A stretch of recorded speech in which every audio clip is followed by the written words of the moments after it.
আমি ইতিমধ্যে দক্ষিণ কামৰূপ জিলাৰ পলাকবাৰী সমষ্টিক বাহিৰে আমাৰ ছয়গাঁও বকত যোৱাবাৰ আমি মিত্ৰজোঁটক এৰি দিয়াৰ কাৰণে আৰু ইয়াৰ পিছতো আমাৰ আজিলৈকে ছয়গাঁও বা বক এই সমষ্টিত আমাৰ ভাৰতীয় জনতা পাৰ্টিয়ে কোনো দখল কৰিব পৰা নাই বা ইয়াত আমাৰ বিধায়ক নাই। কিন্তু আমাৰ অসমত চৰকাৰ আছে, কেন্দ্ৰত চৰকাৰ আছে। কিন্তু ছয়গাঁও সমষ্টিৰ বাকী ৰাইজক মই আহ্বান জনাওঁ যে ছয়গাঁও সমষ্টিত ভাৰতীয় জনতা পাৰ্টিৰ বিধায়ক থাকিলে আজি যিমান উন্নয়ন হৈছে ইয়াতকৈ যথেষ্ট দুগুণ উন্নয়ন হ'ব। আমি ভাবোঁ ছয়গাঁও সমষ্টিত বিধায়ক নাথাকিলেও আমি ছয়গাঁও সমষ্টিৰ ৰাইজৰ কাৰণে ভাৰতীয় জনতা পাৰ্টিৰ চৰকাৰখনে যথেষ্ট উন্নয়নৰ আৰু বিকাশৰ কাম কৰিছে।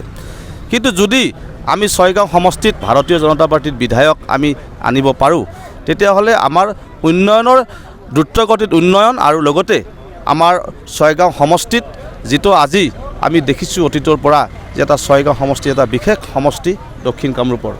এই সমষ্টিটো বিভিন্ন দিশত আগবঢ়া, সাংস্কৃতিক দিশত আগবঢ়া, খেল জগতত আগবঢ়া, বিভিন্ন নাট অভিনয়কে ধৰি বিভিন্ন কলা কৌশলী ক্ষেত্ৰত ছয়গাঁও সমষ্টি যথেষ্ট আগবাঢ়ি থকা। আৰু ছয়গাঁও সমষ্টিৰ উন্নয়নৰ কাৰণে ভাৰতীয় জনতা পাৰ্টিয়ে যি ইতিমধ্যে আমাৰ ইয়াত কংগ্ৰেছৰ বিধায়ক থাকিলেও ছয়গাঁও সমষ্টিৰ যি উন্নয়নৰ কাৰণে যি টকা ইতিমধ্যে অনুদান আগবঢ়াই আহিছে, সেই অনুদানৰ জৰিয়তে ছয়গাঁও সমষ্টিত যথেষ্ট বাট পথ আৰু ৰাস্তা ঘাটৰ নিৰ্মাণ হৈছে।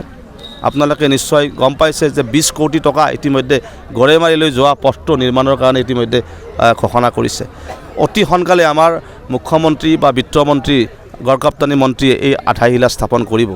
গতিকে আজি ছয়গাঁও সমষ্টিৰ যি উন্নয়ন হৈছে, ছয়গাঁও সমষ্টিত কেৱল মানুহে কংগ্ৰেছ দলটোৰ প্ৰতি যিটো তেওঁলোকৰ আনুগত্য, আজি সমগ্ৰ অসমত সমগ্ৰ ভাৰতবৰ্ষত আজি কংগ্ৰেছ বিধ্বস্ত হৈছে।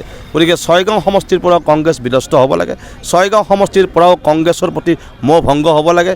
উন্নয়ন আৰু বিকাশৰ গতিৰে বিজেপি যি আগবাঢ়িছে ভাৰতীয় জনতা পাৰ্টীৰ দলৰ প্ৰতি আকৰ্ষিত হ'বৰ কাৰণে ছয়গাঁও সমষ্টিৰ সকলো ৰাইজকে মই আহ্বান জনাইছোঁ।